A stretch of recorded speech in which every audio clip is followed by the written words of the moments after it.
In this video, we'll demonstrate how to calculate the sum of numbers in a column within Notion.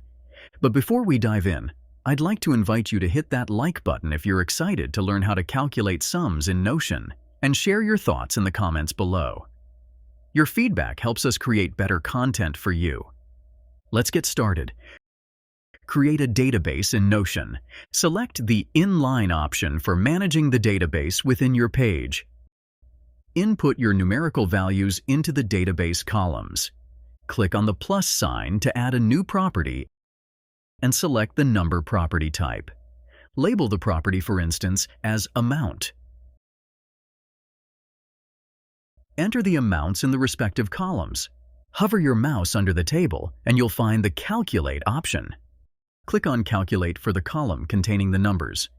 Choose Sum among the various calculation options to get the total sum of the numbers in that column. By following these steps, you can easily calculate the sum of numbers within a column in Notion.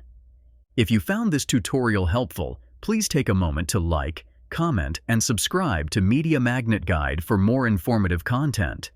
Thank you for watching. For additional tutorials and information, visit MediaMagnetGuide.com.